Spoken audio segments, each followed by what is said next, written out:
He's a fine young man, and it's a very, very difficult time for the family. Too many questions. Tonight, the battle is brewing over who's responsible for a man's death at Kentucky Speedway. Good evening. The victim's father was at the Kentucky Speedway when his son crashed. 30-year-old Stephen Cox died Sunday, 1 week after that terrible wreck. Night on Your Side's Jason Law spoke with the Cox's family attorney tonight. Jason.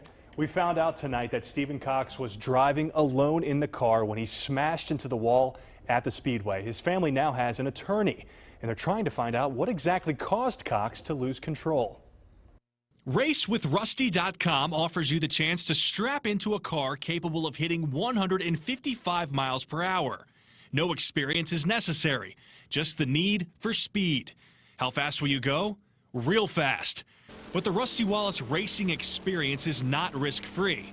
Accidents can happen, as you see in this YouTube video from St. Louis.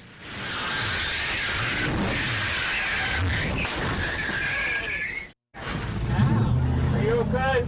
Yeah, I think so. You all right? Yeah, my stomach hurts a little. Stephen Cox's family doesn't know how fast the 30-year-old was traveling when he lost control and crashed into the wall at the Kentucky Speedway. He died Sunday, according to the family's attorney, Gary Lepla. He was driving the vehicle by himself after some training. Lepla says no other cars were involved in the accident. The price for the racing experience varies from $169 to more than $1,000. Lepla doesn't know which package Cox signed on for, but Stephen's father was there watching his son. The father was at the track when this occurred. He was in the infield. As you might imagine, this is just devastating. Lepla doesn't know if Cox signed any waivers regarding liability. There is a warning on the Race with Rusty website.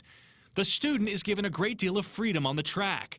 If a student causes an accident, Rusty Wallace Racing Experience requires him or her to bear some of the financial responsibility for repairs.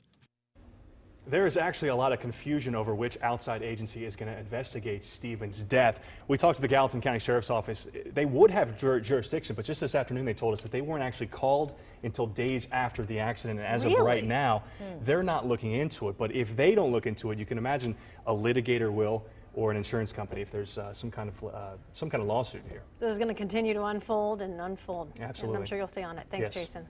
Well, getting the chance to drive or ride in a NASCAR vehicle can be exciting, but it is very risky, as you can tell.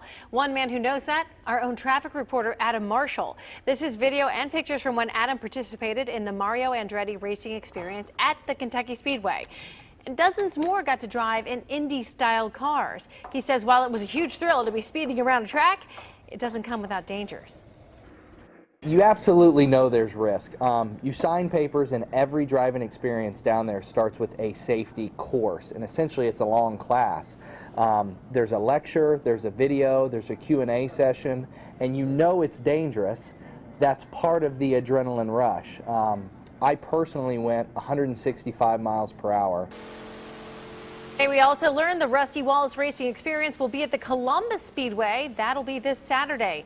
Now, as we said at the top of this story, you guys are talking about it. You can see dozens of you have already commented over the safety of the NASCAR experience.